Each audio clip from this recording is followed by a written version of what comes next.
Hello, everyone, and welcome back in for another episode of Palmetto Playbook. I'm your host, Alan Marcus Harder, the 5 p.m. and 5:30 p.m. producer here at WMBF News. And I'm TJ Turner. I'm a digital content producer here. I work more on the media side of things. And we had a Palmetto Bowl this week. Yeah, rivalry weekend for the state's bragging rights up for grabs. South Carolina taking on Clemson in Columbia at Williams-Brice Stadium. Yeah, it was a anticlimactic affair to say the least. Both teams showing why they've been struggling this season. That play right there is crazy. I think it sums up Clemson's season and South Carolina's seasons up there. They get the defensive stop. The Fort dropped the fumble, but Clay Klubnik picks it up and still runs it in for a touchdown. Adam Randall having a great game for Clemson. I believe rushing over 100 yards and getting that touchdown later on in the game.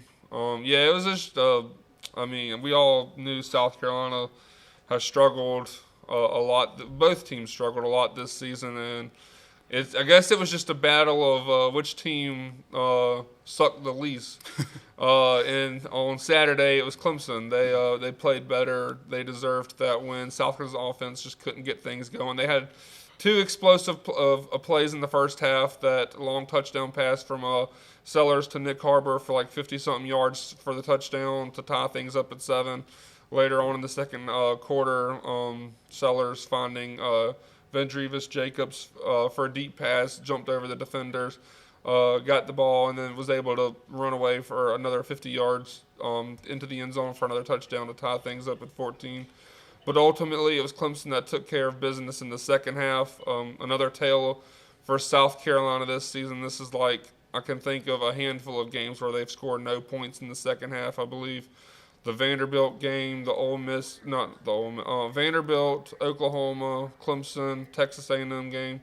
Those are at least 4 games that come to mind that South Carolina's offense did not score a single point in the second half, and it's just frustrating to watch. There's a lot of talent on the South Carolina team that I feel like is just going to waste. And at this point, I have to blame. I feel like the blame has to be pointed on the coaches. We've in years past. South Carolina's had some down years. I can think of, I believe it was the COVID year in 2020. They went 2-8 when they were playing just an entire SEC schedule. 2015, my freshman year in college, South Carolina went 3-9. And for this South Carolina team they finished 4-7. It's just extra frustrating this year because I believe there's a lot of talent on this team. If you look at the 2020 team that I've just mentioned and the 2015 teams, I think you can make the argument that there were still, I think, players that made the NFL after those two squads. But if we're just looking at these 3 teams, you would say the 2025 team has immensely more talent, and we're not getting the results on the field. And at this point, it has to come down to Beamer and company. I can't really blame the defense. Clayton White and what he's done in the defense. The defense has been the strong point for South Carolina this entire season.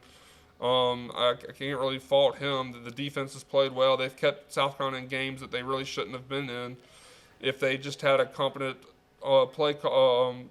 people calling plays on offense, I feel like South Carolina could do well. And I don't want to really fault Lenore Sellers. He's had his struggles this season as well, but I don't think it's all on him either. He's definitely talented, and I don't really want to turn my back on him. I'd love to see him for another year for South Carolina.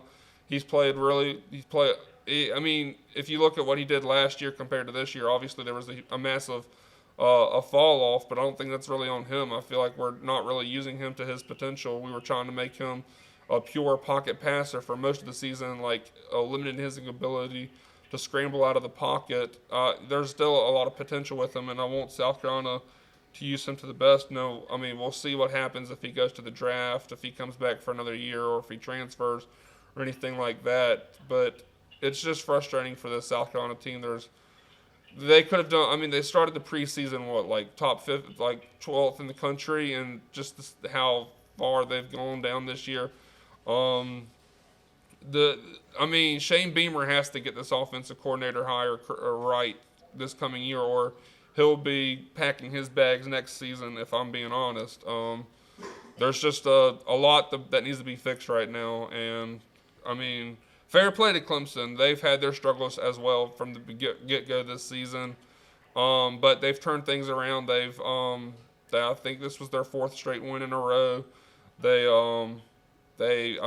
knocked off their rival, which is always what you want to do. It doesn't matter how bad either of these teams are. There's going to be a lot of hatred to come around when these two teams face off, and Clemson was able to handle the moment. And so, I mean, they still have Clemson has a ball game to play for, but it's a lot of work that needs to be done on South Carolina's side of the South Carolina side before next season. Yeah, I think this game was kind of just a telltale sign of how the season has gone for South Carolina. Their defense playing well enough to win once again, as they've shown week in and week out, every single game almost thus far this season, that the defense is playing well enough to win these games, but the offense just can't seem to figure it out or find their way. And once again, they had 4 turnovers in this game. You can't put that all on Lenore Sellers. There was a couple fumbles from receivers there. Lenore Sellers threw for 381 yards and had 2 touchdowns himself, so you can't really put the blame completely on him as well. I think it's going to come down to the play caller. Like you were talking about, Shane Beamer needs to bring in a play caller that can put this offense and put the weapons that this team has, because it's not an issue of the athletes on the field at this point. You can't say that, especially with the athletes on the field are the same ones that were expected to come close to winning an SEC title this year, or at least competing for 8 to 9 wins. It's not like the athletes on the field have changed. The only thing that's changed between the last year and this year is the team's gotten better, and the play calling has not been the same. So I think you can't blame the players at this point, and bringing in a coaching change in that offensive coordinator position is going to be kind of the namesake for this South Carolina team, and it's going to be the only reason Shane Beamer is able to keep his job, if he can, will be because of his hire as offensive coordinator for this next season. Yeah, he's definitely, I mean, we mentioned it but just a couple minutes ago, but he has to get this right, or it's, I mean, his site, I feel like his seat in Columbia right now is warm already. I mean, you go 4-8, that's some red flags right there if you're a program that wants to be considered like taken seriously in college football. You have to be that's definitely a warning right there. You can't get away with doing that. Hopefully South Carolina's the athletic department puts pressure on them, because you can't be happy with 4-8. This cannot be the standard for South Carolina. They have to get things going right. Yeah, moving forward, things definitely need to change in Columbia. And things are changing in Conway this year after CCU loses to James Madison University this week, and they lost big 59-10.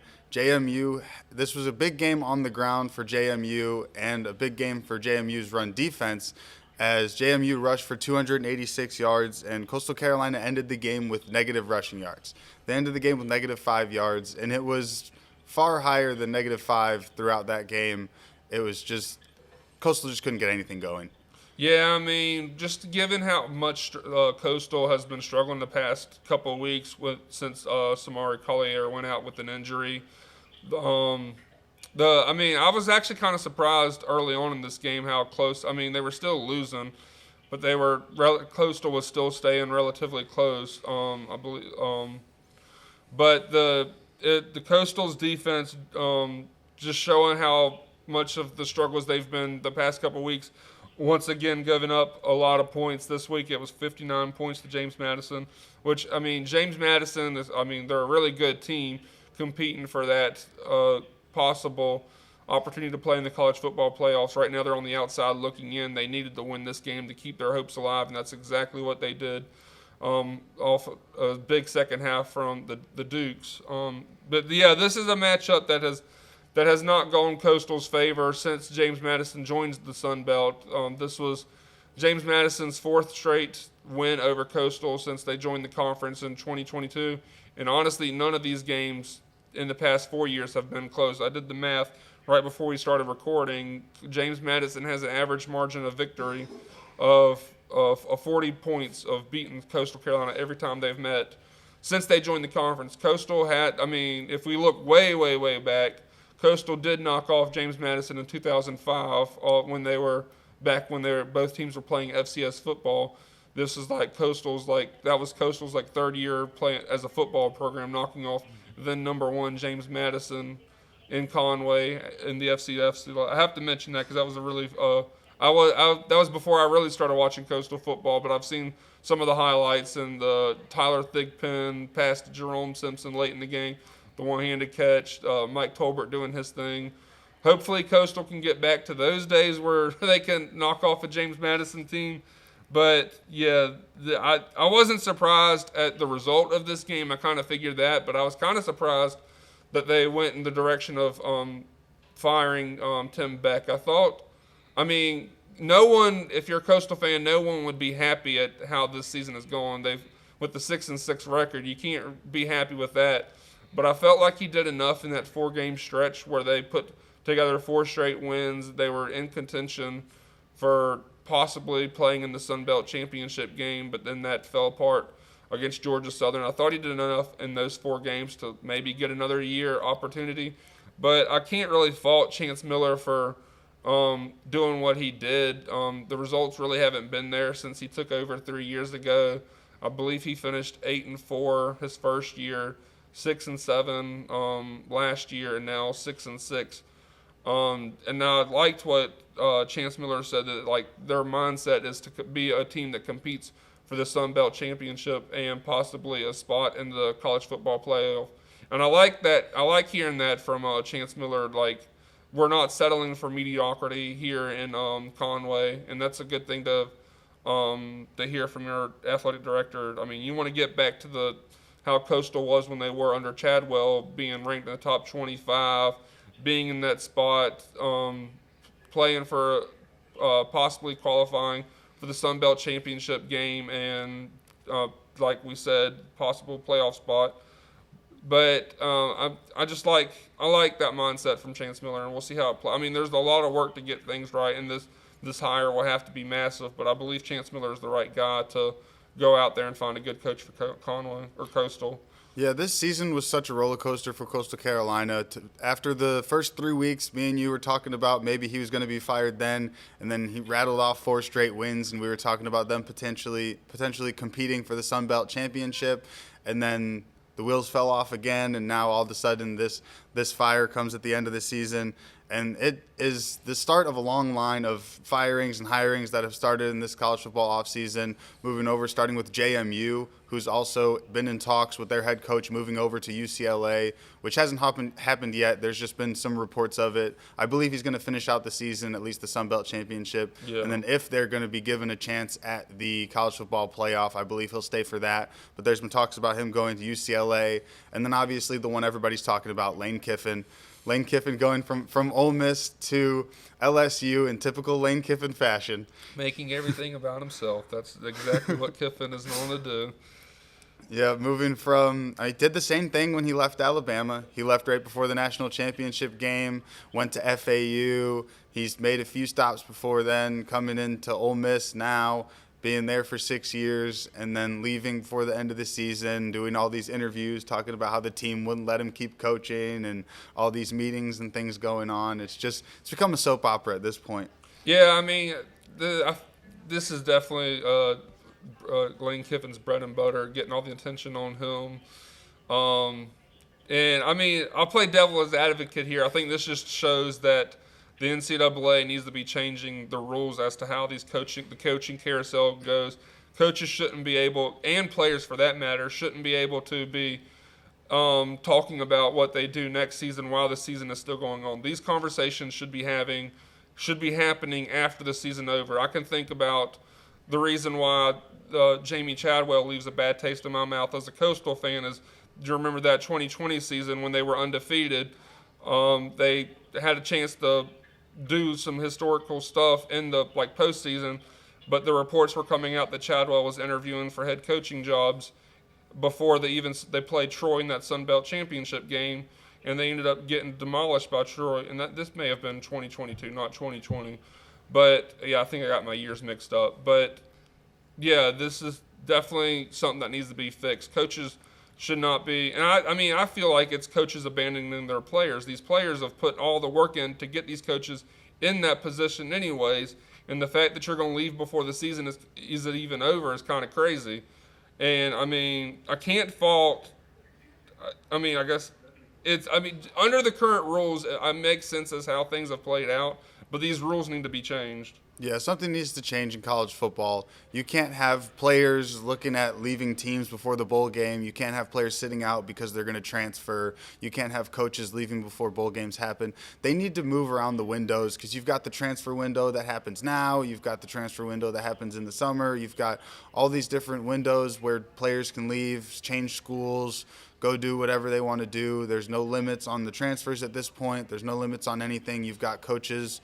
This situation can't happen. You can't have a football coach bring his team where they have a chance to fight for a national championship, and he's obviously moving on to, I'll say, a better program. I think LSU has solidified themselves as one of the top programs in college football for years now. So he's taking that next step in his career to go on to a bigger school, which is good for him, but I don't think college football should allow something like this to happen. You have to have some sort of rules on it where he can finish out the season with the program that he has built and then move on and go coach LSU and go start recruiting players for the next season, because now he's moving over there. He's bringing over players from Ole Miss. He's talking to the team. He's talking to the coaches, bringing over players, bringing over recruits. And Ole Miss's season isn't even over yet. Yeah, I mean, this is an entire a messy situation that could have been avoided had, things been in place that you couldn't be negotiating with coaches before the season is over. If you're an Ole Miss fan, this is definitely just a crazy window. This is one of your best seasons in program history. You have something to do special in the playoffs, and your head coach and now your offensive coordinator are abandoning you to go to LSU because they're offering more money. Like, it's not even like, like you mentioned, I think LSU is more like a historical better program, but it's not even like Ole Miss is that bad right now. Lane Kiffin has built them up over his past. I want to say he's been there 6 years. Yeah, 6 years. They're literally competing for a college football playoff national championship. They're not a bad team, and that's because of how well he's done there. So, he could have kept succeeding there, but when you're get offered like $90-something million, it's hard to say say no to that. But yeah, I feel like this is a messy situation that could have been avoided. Yeah, there's definitely going to need to be some meetings in the offseason to switch up some of these rules and whatever's going on. I don't think it can stay like this. It's just ridiculous at this point what the coaches and players are allowed to do in between the season, during the season. Plus, there's a transfer window during the season. So if you don't play early in the season, you can transfer like after a few weeks. I don't know exactly when the window is, if it's after 4 games or 3 or whenever it is. But I saw there was some players that weren't playing in the first couple of games, didn't like how the season started, and they hopped in the portal. Granted, you can't play within the same season, but you can go practice with the other team and get all the experience you need and everything. It's just ridiculous at this point. And Ole Miss, with that, starting with Ole Miss taking Lane Kiffin leaving Ole Miss and going to LSU, you have Ole Miss's defensive coordinator, which I think is pretty strange because usually they don't pick the new head coach this early.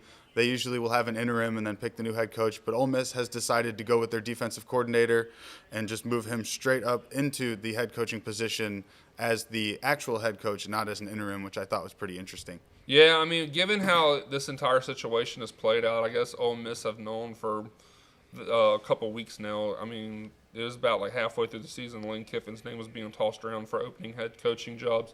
So, I feel like Ole Miss was prepared if this were to come down. They, like you mentioned, they named Pete Golden as the new permanent head coach for Ole Miss, and it's based on what I've seen on social media and like videos of how the players reacting and reports of how the players have been handling the news. It seems like they're very excited to play for Pete Golden as the head coach, and I know he has some other experiences in the SEC, I believe.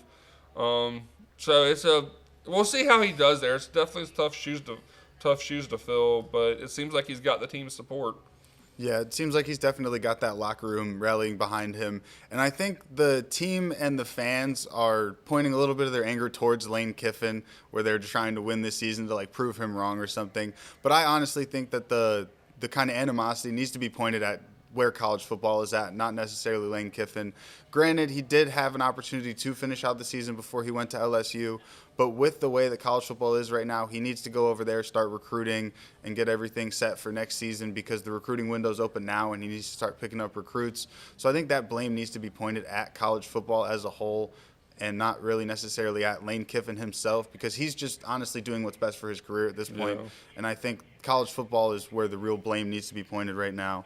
And there's been a bunch of moves now. We had James Franklin, who was fired from Penn State earlier this year after an interesting start to the season for them and a very underwhelming start to the season for them. He was fired, and he has just picked up the Virginia Tech job, so he'll be going over to Virginia Tech, where Brent Pry was fired earlier this season.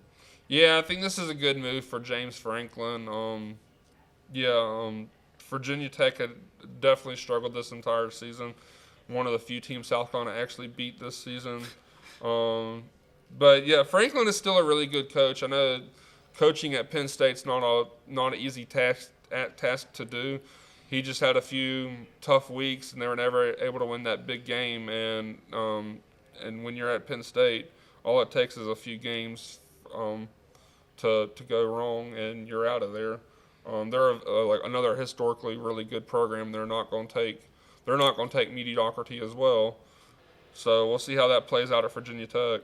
Yeah, I think Virginia Tech's definitely a good spot for James Franklin, as he's proven to be a program builder in college football. So you'd expect him to kind of do the same things he did at Penn State and build that program up and continue his great line of recruiting, bringing in good talent. Plus, the Virginia Tech football program does have a lot of history and a lot of things going on with theirs. They have a lot of their historic things within the program with all the players that have played there and everything before him. So he's not going to it's not as much of a downgrade as people might think going from Penn State. I know Penn State's a huge football program and a great football program, but it's not as much of a downward move as most people would like to say. Virginia Tech has still got a great football program down there. Yeah, they've had a lot of like down years recently, but I mean you can think just like Shane Beamer's dad, Frank Beamer, the things he's done there are a really good program. So we'll see if Franklin can get them back to that type of level. Yeah, another coaching change that we've got an update on is the USF coach, Alex Golish, is going to be going to Auburn, replacing Hugh Freeze after Auburn's season finished up on Saturday against Alabama. They're going to be hiring Alex Golish to take over. I believe he signed a 6-year contract, which I think is crazy. Yeah, in this day and age, that's hard to believe. That's a lot of trust to put in a guy that from a mid-major conference. I believe he's the one from South Florida. They were ranked in the top 25 earlier this year. They had a few big wins. I believe they beat Florida, Boise State, I think, to start the season, who were ranked at that time. South Florida has put together some wins, but I don't know how much it's going to translate over to SEC football. Auburn will have a tough schedule for years to come, and especially as the conference moves to 9 games. It's going to be a tough task, and it's definitely a risky hire. I mean, if you hope it pays off for Auburn, but we'll see how it plays out. Yeah, it'll be interesting to see how he can adjust to the SEC game. And it's kind of crazy to me to think that he's adjusting to the SEC game and they gave him a 6-year deal, especially with the coaching carousel that's been going on this year and in the last few years with everybody leaving, firings every year and all this stuff going on. There's a potential for a buyout there as well. And if you're on the hook for 6 years and he doesn't do it after 4, which is usually what the contracts are for, you usually get 4 years out of a coach. Granted, there's 5-year, 6-year contracts here and there all over the place, but it's usually a 4-year contract. And if you don't get what you want out of him out of 4 years, you still owe him those 2 years on that contract, as we've seen with Brian Kelly's humongous buyout and James Franklin's humongous buyout. All these buyouts, I think it's interesting to see that somebody would sign such a big, long contract as a football program, knowing that they'll be on the hook for that contract if things don't work out. Yeah, I mean, and to his credit, he's been a really good offensive coach. South Florida's offense is they were electric. They put up a lot of points, but like we said, it's a tall task to transfer that success at South Florida over to Auburn in the SEC. It's a tough road ahead, but I mean, I feel like he's probably one of the big names that were in the coaching carousel this season, and there was a few others that we'll get to. Mm-hmm. Yeah, the 2 other coaches moving from mid-majors to the SEC is you've got Ryan Silverfield from Memphis going over to Arkansas to replace Sam Pittman, and John Summerall from Tulane is going to Florida to replace Billy Napier. Yeah, that John Summerall hire for Florida is kind of funny. If you just look at the floor, they just got rid of Billy Napier, who was very successful in the Sun Belt with Louisiana. All of his success there, he was just never able to get it done at Florida. John Summerall, he's coming from Tulane, but before that he was at Troy, where he won, I believe, 2 Sun Belt championships. And he's done well at Tulane. I believe he's won. I feel like he's won at least one American Conference championship with Tulane there. But I know some of the fans were saying that this is literally a Billy Napier 2.0 for Florida, with getting a coach from a mid-major that has success in the Sun Belt. But I mean, at Florida, I feel like things had to be changed. They needed to go in a different direction. Billy Napier wasn't getting the job done. He'd get a big win, but then a few bad losses in between. Florida is another a program that has historic success. They're one of the powerhouses normally, and one of the powerhouses in college football, and they haven't been living up to that within the past 5 years or so. So they needed a new direction. And John Summerall is another one of those coaches that was getting a lot of traction throughout the season with his success. I believe he's only had 11 losses in his coaching career so far, his head coaching career, between his time at Troy and Tulane. So we'll see if that plays out for the Florida. Yeah, it'll be interesting to see how all these coaching changes and how this coaching carousel is going to play out in coming years, and see how these guys pan out. And then moving over from the chaos of college football, we've got some good news for the Panthers, as they took down the Rams this past week, 31-28, on a game-winning field goal, which I think seems to be the story of the Panthers season. They lose to the really bad teams in the NFL who have been underperforming, and then they play against the red-hot Rams, who have looked like the best team in the NFL. They looked like they were potentially the Super Bowl favorites thus far this season, moving on into this week. And then the Panthers come in and knock them off. The Panthers honestly looked great. They had that dual backfield back there with Chuba Hubbard and Rico Dowdle, which we've been keeping an eye on this whole season, seeing if they were going to go one way or the other. They chose to split it this week, and it definitely paid off for them. We were talking last week about if they can keep this game close and they can come down to a field goal at the end, I like Carolina's chances, and that's exactly what they did. Yeah, Chuba Hubbard had a really good game, getting the ball, getting it done through the ground. I feel like the Carolina Panthers is living up to the famous quote from Forrest Gump: "Life is like a box of chocolates. You never know what you're going to get." One week we're beating teams that are in Super Bowl contention, and then earlier in the season they struggled against the Saints and teams that they should have beat. But like we said, I think I said last week, when they're on their A game, they're really good. But when they're not, they're really bad.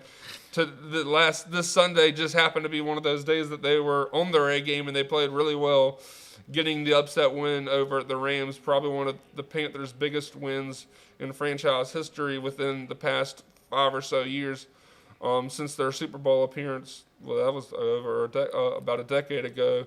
But it was a great day for Carolina, and it was a good moment for them. Yeah, great game for that defense as well, forcing 3 turnovers. And then, like you said, life is like a box of chocolates. You never know what you're going to get. And that's exactly how the career for Bryce Young has gone. You never know if you're going to get like an MVP level performance, or if you're going to see him throw 3 or 4 interceptions and have like 25% completion rate. But this game was very efficient for him. 15 for 20. Great efficiency there, great completion percentage, 206 yards and 3 touchdowns, coming away with the win over an elite defense. And just something you love to see as a Carolina Panthers fan is them being able to win these big games. We'll see what they can do next week against the Saints. As Alan Marcus was saying, we've been able to beat the good teams, and we've struggled against the teams that have not been doing so great this season. But this is the Carolina Panthers' 7th win, so they have surpassed their preseason win total, and it'll be interesting to see. They have a real shot at winning the division this season. Yeah, things are looking good in them and the Tampa Bay Bucks. I believe the Bucks have either a 1-game lead or a half-game lead in the division. But they play each other twice with 5 games left to go in this season. The Panthers have the Saints and the Seahawks. I can't remember who else is in that schedule. But then they play the Buccaneers twice. So it's going to be coming down to those 2 games against the Buccaneers. And the Panthers have shown that they're up for the challenge so far this season. It's exciting for them because I think coming into the season there was no real, I guess, hope that they would be competing for a playoff spot. Granted, it's helping that they're playing in the NFC South, a division that's been kind of struggling over the years. Like I believe a 7-6 record probably won't get you competing for a playoff spot in other divisions, but that's just the nature of how the NFL is. And I mean, you got to be happy that they're in contention to possibly get a playoff spot with 5 games left to go in the season. Yeah, like you were saying, expectations were very low for the Panthers coming into this season. They've got a lot of young pieces they were hoping to develop, but it turns out that they're a lot better than people had thought, and we'll be interested to see if they can hold on to this momentum that they've picked up thus far this season, see if they can finish out the season strong and fight for that division title. And it'll be interesting to see where they can stack up, hopefully getting into the playoffs, and how this young team can perform in crunch time when it comes down to must-win games, just seeing how they can perform, because this team has not been battle-tested in games like that, so it'll be interesting to see how they respond. Yeah, and it's exciting time for the Panthers with how well things have gone so far. But we'll take a quick break from the professional football, and we'll jump all the way down to the high school football. We have a few teams still competing for a state championship this season. We'll start with, in Class 4A region, we have South Florence, who are playing the number 1 seed at South Point this Saturday at noon at South Carolina State in Orangeburg. This should be a really good. There's a lot of really good matchups for state championships this year. This one just happens to be one with the local team for us. South Florence has been dominant this entire season and this run through the playoffs, putting up a lot of points on the board. But that you can make the same case for South Point.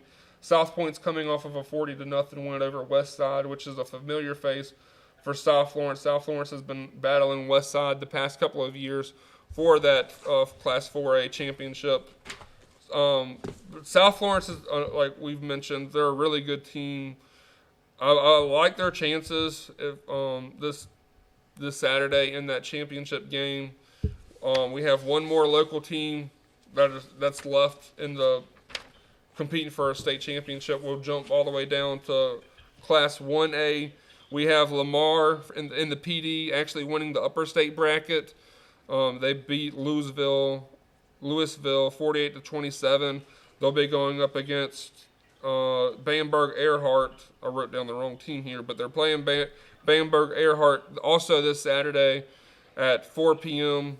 in Orangeburg. So it'll be a great matchup for Lamar. I haven't followed their program as closely. I remember I covered one of their games a few years ago.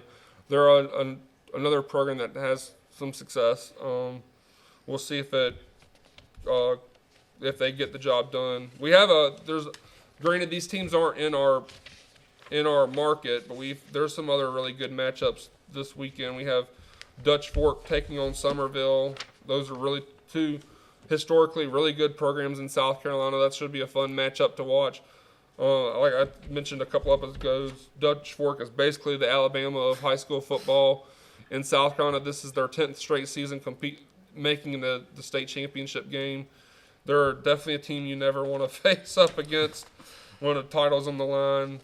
And also staying in 5A but different divisions, you have the number 1 seed Northwestern taking on number 1 Irmo. That should be a really good game. That's Friday night at 7:30.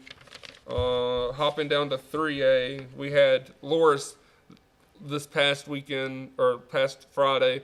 They made the trip down to Oceanside, who's the number 1 seed in that bracket, getting a tough loss. They lost 38-7 against the Oceanside, who will now face Belton Honeypath in the state championship, Class 3A, Friday at noon.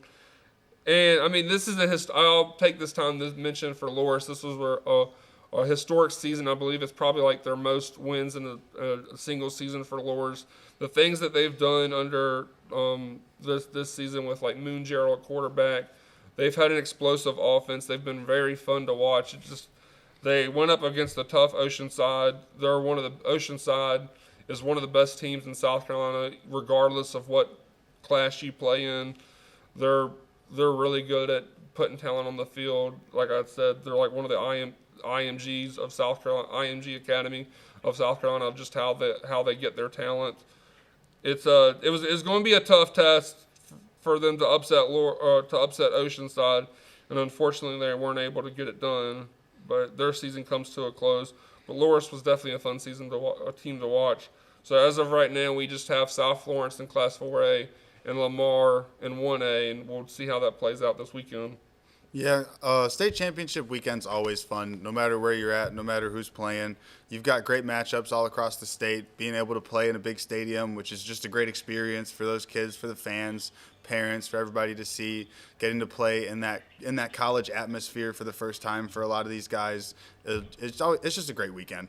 Yeah, it'd be fun to watch. There's some really good matchups, even if they're not in our area. Be a lot of fun if you're making the trip to Orangeburg to watch these state championship games either Friday or Saturday. Yeah, and then moving over from high school football to college basketball, the South Carolina women's basketball team suffers their first loss of the season to a red-hot Texas team who has just been knocking everybody off this past week. Yeah, Texas has looked strong this season. They were also, I believe, undefeated coming into that matchup with the Gamecocks. Texas came off I believe South Carolina and Texas played, I believe, on Thursday, and Texas that Wednesday night they beat UCLA, who was the number 2 team or number 3 team in the country at that time. Texas then the very next day beating South Carolina in Las Vegas. South Carolina was number 2 at the time. It was a great weekend for Texas. The game against South Carolina was very back and forth the entire way. South Carolina struggled at times on their offense. They were missing some layups. They missed some crucial free throws. It's a game for South Carolina that you're like, okay, we'll take this loss, but there's definitely some lessons to be learned. I'm not necessarily concerned that they lost this game like, oh, everything's going downhill. I mean, you got some growing pains with a lot of new faces in that starting lineup.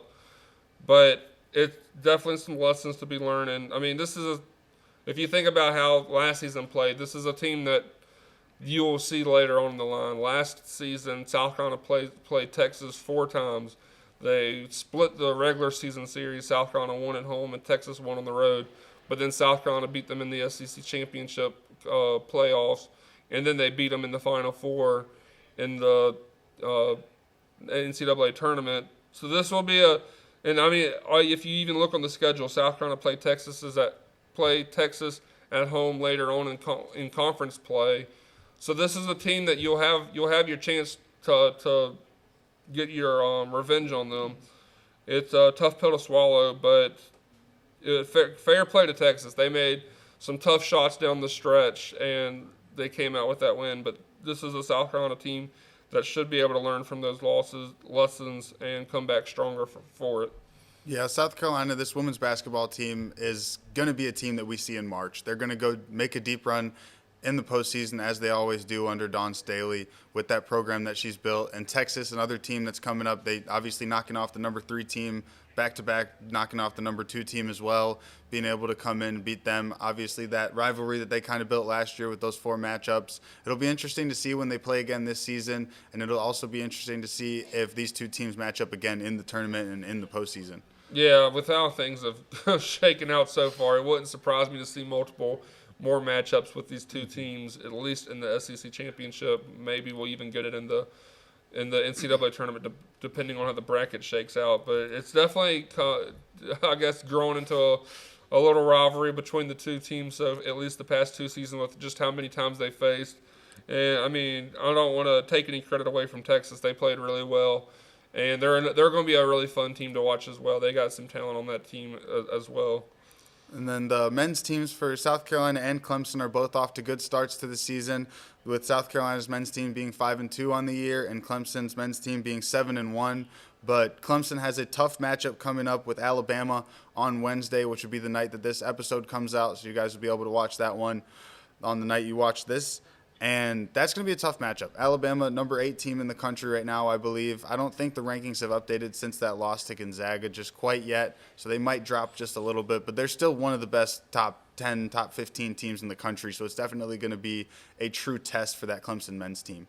Yeah, and I mean, you like these matchups early in the season. You want to get a taste for competition against like really high quality opponents. I know South Carolina's record, they're 5-2, but those 5 wins have been coming against, I'd say, very lesser opponents like Charleston Southern. Like I believe they played. Southern Miss was another game they almost lost. They ended up winning that game. They've won 5 games, but they haven't really been the best opponents. I mean, I guess you're still early in the season. You're trying to just find easy opponents to win against and get your that team chemistry going. But I know with Clemson, at least they've played tougher opponents and they've looked really well. I believe it was maybe last week or the week before they beat Georgia in overtime. Mm-hmm. The Clemson men's program has looked better than South Carolina, and I mean they have a tough, like we just said, a tough game against Alabama. I don't know how that one's going to shake out, but at least fair play to Clemson for attempting to get enough one of those big wins earlier in the season. Yeah, and then moving on to the Clemson women's team, who's also been off to a good start. They're 5-3. They have a matchup against Alabama the day after on Thursday, which will be interesting to see. That I know the Alabama women's program hasn't lived up to the same sort of prowess that the men's team has, but it'll be an interesting test for a Clemson women's team that we've been talking about every week. That's on the rise. Yeah, like you said, a really good test. The Clemson women's team isn't like anything to write home about right now, but like we've mentioned before, they're definitely seeing growth over the past couple of years. I don't know where Alabama's women's team shakes up compared to Clemson's women. I don't know how that one will play out either, but it should be when you have Clemson and Alabama playing against each other, just with all the history over there the past past decade, regardless of what sport you're playing in. I mean, you probably got tired of watching these two teams playing football, competing for national championships game. That I guess grown into a little rivalry as well. The Clemson-Alabama Bowl. Yeah. Regardless of what sport they're playing, it should always be fun to watch these two teams play. And then moving over to Conway with CCU. CCU's women's team is 5-4 after a 3-game winning streak. We were talking last week about how early on in the season their coach scheduled some tough games to start the year, so they were struggling a little bit with only 2 wins, 2-4. But after rattling off 3 straight, they're sitting at 5-4 and showing that they are making the improvements that we thought they would leading into this season. Yeah, I think this is a team. If you look at their record, you might not think too many of it, but once they start Sun Belt Conference play, I believe that you'll see them rattle off a bunch of wins. I believe this Coastal women's team is still really good. I think they're built to compete, be one of the better teams in the Sun Belt, and I mean, I don't know how much longer we have until conference play actually begins. I don't know how many more non-conference games they have, but I believe once conference play starts, they'll start rattling off these more wins and they'll remind everyone that they're still really good in Sun Belt. Yeah, and then the CCU men's team is 5-3 on the young season, still trying to prove themselves under this new coach, just trying to stack the wins on top of each other, and then before moving into conference play, where I think it's going to be a bit of a struggle for this team. Yeah, I mean, like I mentioned that the women's team should be really well in conference play. I don't know if I can say the same thing for the men's team. I don't think they've gotten to that level just yet. There's still a lot of real rebuilding that needs to be done there. I'm excited to see what they've done so far this season. They already got 5 wins, and they finished last year with 10, I believe. So I guess there's signs that they're on the uphill right now, but there's a lot to climb before they can be considered a good team in that Sun Belt right now.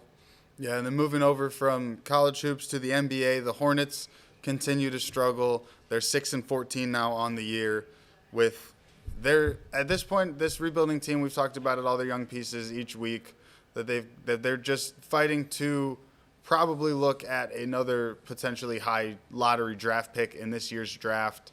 After last year's pick with Concanipple, who's still impressing on the year, looking to continue his Rookie of the Year campaign into the rest of the season and see if he can carry on the momentum that he's picked up early on in this season. And then the Hornets right now are just hoping to pick another Concanipple in next year's draft, it looks like.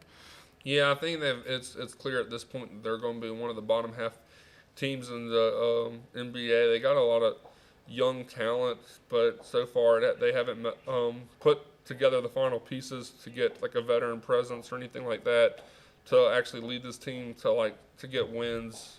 I guess this year is just all about rebuilding. It's a multi-year project. It seems like for the Hornets. So yeah, we'll see what they do after the season's over with. Right now, I mean, I'm not expecting. I'd be happy with it, but I don't know if I can expect them to like get on a tear and fight their way back into playoff contention. I feel like this season's kind of just we'll go through the motions and we'll see how the offseason plays out for the Hornets. Yeah, it'll be interesting to see with LaMelo Ball and Brandon Miller being having a lot of injury trouble early on in the season. With having both of them back, I think they should be a little better than they've shown so far this season, but I still don't expect them to be competing for a playoff or play-in spot. I think they're still going to remain within probably the lottery for next year's draft. So I think the real season is going to start in the offseason for this Hornets team. I think having those two young pieces back with Brandon Miller and LaMelo Ball being healthy now, I think they should be a little better, but I don't think they're looking at a push for the playoffs quite yet. But the other professional team up in North Carolina, the Hurricanes, are looking for a deep postseason push this season as they remain atop their division, 16 wins, 7 losses, 2 ties thus far in the season. They're remaining top 5 in the NHL in goals scored. So it'll be interesting to see if they can carry this on throughout the season. I know they were expected to be this good, but it's definitely nice to see that they're living up to that so far this season. Yeah, so far they're up for the challenge, and that's all you can really ask for when you got those a lot of those preseason expectations. And so far they're handling it pretty well, and they look like a tough team to beat once it comes down the stretch. Yeah, way down the stretch. We're still relatively early in the season. Yeah, a lot of games left to play, but so far this season they've looked like one of the best offenses in the NHL, being able to put up points. Like I said earlier, top 5 in goals scored per game. If you can put up, I believe it was between 3.5 and 4 goals a game. If you can put up 3 to 4 goals a game, you're definitely looking to win a lot of those games, as they have this season. But if they can continue to put on that many goals each game, I think they should be able to carry this momentum and continue to win these games and looking for a deep postseason run. Yeah, and we'll keep following their season as it plays out. I believe that the NHL season runs through at least like May or something like that. Yeah. So we'll be talking about them a lot as the weeks go on. Yeah, each week we'll be keeping you guys updated on the young seasons between the Hornets and the Hurricanes, and looking from the beginning of those seasons to the end of the college football season. We've got some big conference championship matchups coming up this weekend, as number 1 and number 2 are playing this weekend in the Big Ten championship game with Ohio State and Indiana, which I think should be interesting. You've got 2 of the top Heisman candidates at quarterback on either side, and both teams have been great this year. Both teams, I think, haven't played great opponents throughout the season. They've definitely had easier schedules as opposed to other teams in the playoff and who are ranked around where they're ranked. So it'll be interesting to see how either team stacks up against a worthy opponent. Yeah, I mean, I know at least last year, I feel like this Indiana team this year has more success their resume looks a little bit better, I think, than the Indiana team of last year. This Indiana team so far knocked off Oregon, which I believe Ohio State did as well. Or I don't know if Ohio State played Oregon, or I know Ohio State beat Texas, who's also now crawled their way back into that playoff contention. Right now they're on the outside looking in. This should be a really good game. Some really high-powered offenses from both teams. Ultimately, I think Ohio State gets the edge in this one, but I like what I see a lot more from Indiana this year than I did last year. Last year, I was kind of skeptical down the stretch when they were when they made that playoff appearance, but I think they've done everything they needed to be a really good team this year. You can't just. Some of the games that you've seen so far, I believe they put up like 63 points against Illinois, who at the time I believe was ranked 8th in the country. I believe that Illinois team has seen some struggles since then. But this Indiana team can put up points in a hurry. They've got a really fun offense to watch. They'll be dangerous. I just don't know how much they can compete against an Ohio State, who, I mean, one of the best in college football. They're ranked number 1 for a reason, and I think we may see why on Saturday. Yeah, I I think this game's going to get ugly early, especially because Indiana is so reliant on that high-powered offense. And with how great this Ohio State defense has been throughout the year, they're not letting up points to anybody. Nobody's getting through that defense. And I don't think anybody in the country can stop that offense. No, if you've got an A1 corner who's a lockdown corner on the outside, who's gonna try and lock down Jeremiah Smith, and even if you can lock down Jeremiah Smith, which I personally don't think is possible, but even if you can slow down Jeremiah Smith enough, they've got Carnell Tate, they've got all those weapons. I don't think there's anybody that's stopping this Ohio State offense, and I think if there's a defense in the country that can stop that Indiana offense, I think it'll be Ohio State. So I could see this game, if Ohio State can put a damper on that Indiana offense and can hold them to around 10, 14, maybe even 17 points in this game, I think Ohio State could run away with this one, and you could see this Indiana team being exposed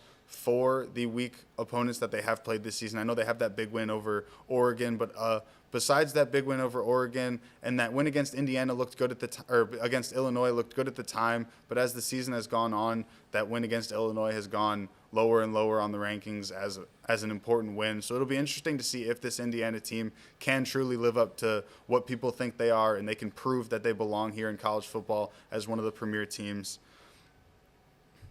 And then moving on from the Big Ten to the SEC, there's a big matchup between Georgia and Alabama. Surprise to everybody there. Georgia and Alabama are playing in the SEC title game. I know everybody thought that it would be anybody else but them. But yeah, we've got another Alabama-Georgia matchup, which is always a good game. I know everybody jokes about it being a matchup all the time, and they're playing each other every week, it seems like, every single year in the SEC title game. But I think it'll be a good game. It's a good game every single time these two teams play each other. I know Alabama's had Georgia's number in the past, especially, and it's hard to beat a team twice in any given year, especially when a team is as good as Georgia. So it'll be interesting to see if Alabama can pull it off again. And their playoff hopes, I think they'll remain in the playoff even with a loss. But I think Alabama can really show that they belong in the playoff, as these last 3 to 4 weeks after that original loss to Florida State early in the season, and the last few weeks of struggles for Alabama, I think there's a few people watching the games not thinking they might deserve a spot in this playoff, or thinking that Alabama football isn't what it once was. So it'll be interesting if they can come out in this game against Georgia and show that they truly do belong in that upper echelon of college football and still remain atop the SEC. Yeah, I think the college football playoff set the precedent last year, awarding SMU the playoff spot despite losing to Clemson in the ACC championship game. I don't think this game will negatively affect either of these, Georgia or Alabama. I think it can only help you. I like Alabama's chances, but they have to play a lot better this week than they did last week. They struggled to beat. I don't even know if Auburn is bowl eligible. I think they finished 5-7. And they still struggled against them. Granted, I think it was on the road at Jordan here, which is a tough place to play at, especially in the Iron Bowl. But Alabama has to show a lot more on offense, just to be a better team than they were. They have a lot of questions to fix in just a few short days to play Georgia. Yeah, Alabama's definitely going to need to put together a better performance than they have in the last couple weeks. I think if Alabama can come out and play how they did in the first half against Georgia when they played them the first time, jumping out to, I believe, a 21-0 lead before Georgia started roaring back, and it became a 3-point game at the end as Georgia scored quite a few points unanswered there in that game. So it'll be interesting to see, as that game was kind of a tale of two halves. So it'll be interesting to see if these teams can stay tight for 4 quarters, who really is the better team when it comes down to it. As in their first matchup, you had a first half dominated by Alabama and a second half dominated by Georgia. Ultimately, Alabama coming out on top. So it'll be interesting to see if both of these teams can compete for 4 quarters consistently. And I think if they can, this could end up being a great game and potentially the game of the year. Yeah, I think it'll definitely be a close game. Both of these teams have shown that they're really good throughout the season, and it's going to be a tough test, as it always is, between these two. Yeah, and then moving over to the Big 12, we've got the Big 12 championship game between Texas Tech and BYU. Texas Tech, currently number 5, who's had an amazing season besides one little blip on their record when they lost to Arizona State earlier on in the season. But then you've got BYU coming in at number 11. And BYU, for them, this is a must-win game. Because if you don't win this game against Texas Tech, you don't get that shot at the playoff. Or I don't think they get that shot at the playoff without a win here. If they can keep it close and they get a little bit of help from some other teams and in the committee, we'll see how the rankings shake up tonight as we're recording this earlier on Tuesday, so the College Football Playoff Committee has not released their rankings yet, so it'll be interesting to see how they choose to rank these teams, and it'll be interesting to see how much these conference championship games will have implications on that playoff. Yeah, I believe both of these teams played each other just about a month or so ago. Texas Tech coming out with that win. Even with the rumors that are now circulating that BYU's coaches may be in line for the Penn State job, I feel like this is a game that Texas Tech should be able to win. They proved it just a couple of weeks ago, and with the uncertainty around the coaching, the carousel now hitting BYU, possibly for Penn State, I don't know if there's a lot of outside noise, I guess, that is now being generated around the BYU team. That's, like we mentioned earlier, kind of unnecessary, but that's just how the nature of NCAA is right now. But Texas Tech has been a really good team, and I think they'll get the job done this weekend. Yeah, I expect Texas Tech to come away with a win here. BYU's got a lot going on, a lot more pressure than Texas Tech does, because Texas Tech has that cushion of being number 5 already with the precedent that you talked about that the College Football Playoff Committee set, that these games should not hurt you in terms of playoff rankings. It might move you around in the rankings, but I don't think it should hurt you and knock you out of the playoffs with a loss. So BYU has everything to gain in this game. They've got a coach that's potentially leaving. They've got players that could potentially transfer. They've got a college football playoff on the line, sitting at number 11 with those outside bids coming in from the ACC and the at-large bid from outside of the Power Four conferences coming in, barking down their necks, coming into this playoff. So it's definitely going to be a lot more pressure on BYU than there is on Texas Tech in this game, especially coming off they have already lost to Texas Tech this season. They definitely have all of the pressure. Yeah, it's definitely a must-win game for BYU, but I think Texas Tech is going to be a tall task for them. Yeah, and then I just talked about the non-Power 4 conference teams coming into the college football playoff, and we've got a couple of matchups that will be the telltale sign for who's going to hop into those playoffs. We talked about James Madison earlier, who's playing Troy in the Sun Belt Championship game. For JMU, they have to win if they want a chance at the playoff. They have to beat Troy. They have to beat Troy handedly in order for that committee to really be convinced that JMU deserves to be in it. I know they play a Sun Belt schedule, so the committee's looking at that and seeing that they haven't played exactly the top-tier opponents that some other schools have throughout the season. They don't have some of those high-ranked wins that some other teams might have on their resume. So it'll be interesting to see if they're going to bring in JMU into the playoff, and it'll be interesting to see if they rank them this week. We'll see those rankings tonight. But this game against Troy's a must-win. Obviously, if JMU loses this game, they have no chance at the playoff. Yeah, and I think it's a game that James Madison will win. They've just looked really good basically the entire season. They can score a lot of points in a game they just showed that against Coastal, unfortunately. But this James Madison's offense is high-powered against the opponents that they're playing, so I don't know how much it would translate should they possibly make a playoff game. But there's still that stuff that needs to go their way in that way, because right now they're on the outside looking in. They're not even in the top 25, and you have to be the highest ranked, Group of 5 conference champion to get into there. And so I believe they'll take care of business against Troy. That highest ranked non-Power 4 team right now is Tulane. I believe they're 24th. They're playing North Texas in their conference championship game, which will actually be maybe a closer matchup. North Texas has also seen a lot of success this season. They're another really good mid-major program, so I feel like that game could go either way. Yeah, I think if Tulane, this is just going to come down to who wins either of these games. If Tulane can pull out the win in their conference championship game, I think Tulane will find themselves in the playoff as that non-Power 4 bid. I think they'll take that bid if they can win that game. If North Texas can put on a great performance and beat Tulane, I think they could potentially find themselves in the playoff. But I think if Tulane wins, they're in. If Tulane loses and North Texas doesn't impress the committee, I think with the James Madison win, they could see themselves taking that bid.